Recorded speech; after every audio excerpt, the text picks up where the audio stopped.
I'm on the staff of a church, and about 5 years ago, we were reading a book. The leadership was.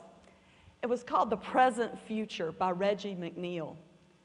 And the book's basic premise was if you're a church and you want to survive and thrive in the 21st century, you better figure out what the need is right on your back doorstep, and then you better dream big and do something in a big way about it.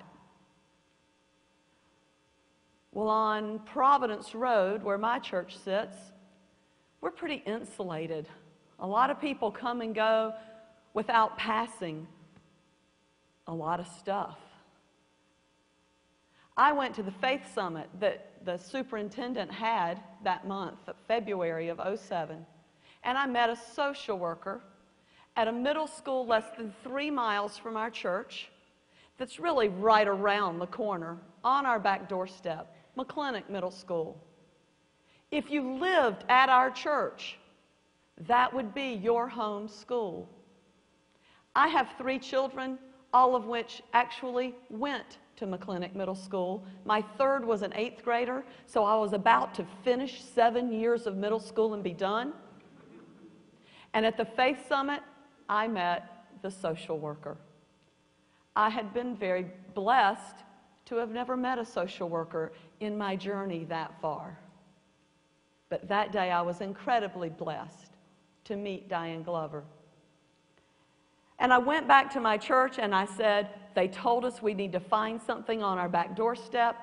The book tells us we need to do something in a big way. Here's our chance. And McPie was born. McClintock Partners in Education. That's what we've called ourselves.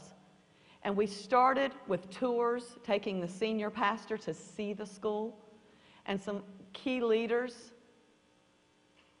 And we started trying to get people into the school, and I had actually done that for several years. Wouldn't you tutor? Would you like to mentor? Why don't you be a lunch buddy? You can go to one of our schools.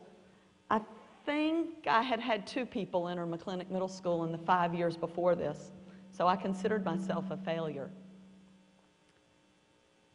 But we started trying to get into the school and tutor and help with EOGs, and a family was burned out, and we helped that family. And then we said, what are we going to dream big about? And we decided that what we dreamt about was family night. We wanted to be in the school on a consistent basis, and we wanted lots of us in the school on a consistent basis, and we wanted to meet the kids and their parents and their siblings and try to wrap around the whole family. And so we dreamt of family nights. The first year, well, our success the first year was about building relationships. We provided transportation, we provided a meal, we provided activities for the whole family. But what we found was we met people. We learned through Bridges Out of Poverty that success might look differently. We had to stop judging other people, and we had to just meet people and respect them for who they were, where they were, and what we could do together if we chose to walk alongside each other. And so my lady on the line decided, okay, my goal is going to be to pick out the surliest guy that will not make eye contact with me, will not thank me for the meal, instead of judging and saying, if they're not even going to say thank you, why are we here? I'm going to get him to smile. And she set out to do that. It took months. Finally, she thought she was making headway, and she got his name. She called him by name the next week to find out he had lied to her. That wasn't his name because he didn't respond. Did she give up? Did she give up on him? No. She kept serving his meal every week. And then she got his name again. and the year was about over. He happened to be one of the kids we put in summer camp that summer, which we created. And we had kids in camp at our church. She walked into the fellowship hall one day. That young man hadn't seen her for 6 weeks since the end of our family nights. He made a beeline across the room, gave her a hug, and said, "I've missed you."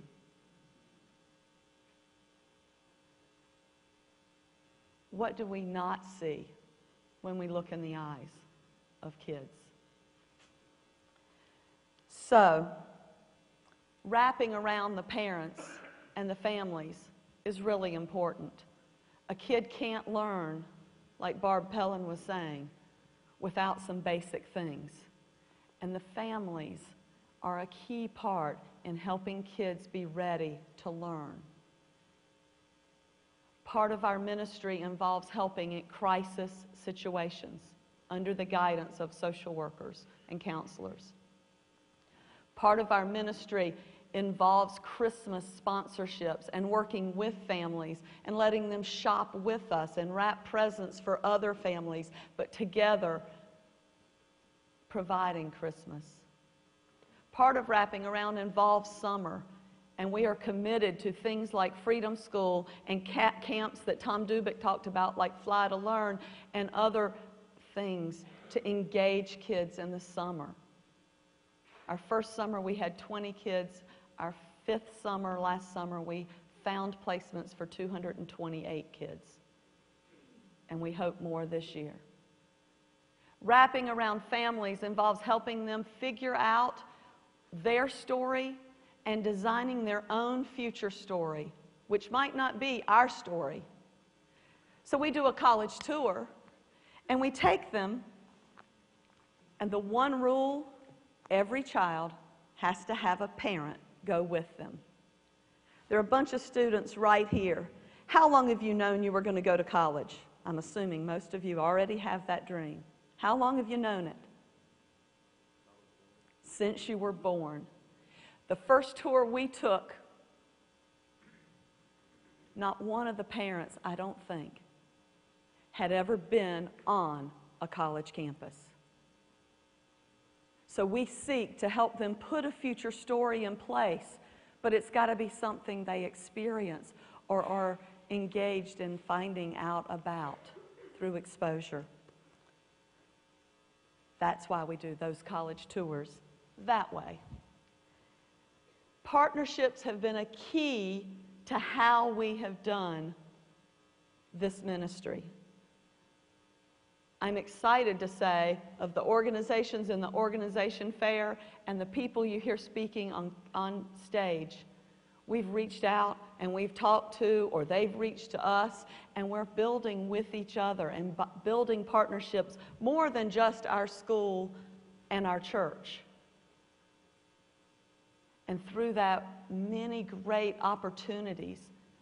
People with knowledge, people with exciting hobbies, people with careers and professions are getting exposed to kids at McClintock. And that matters, and it helps them build future stories for themselves. It's easy to miss what you're not looking for.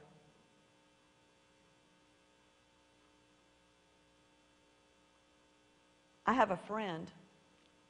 I met her my very first year working at McClintock. She is now a student at CP.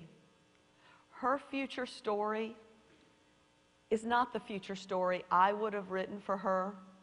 She has overcome hurdle after hurdle after hurdle in her life. In 1 year, I know she lived in at least 6 places.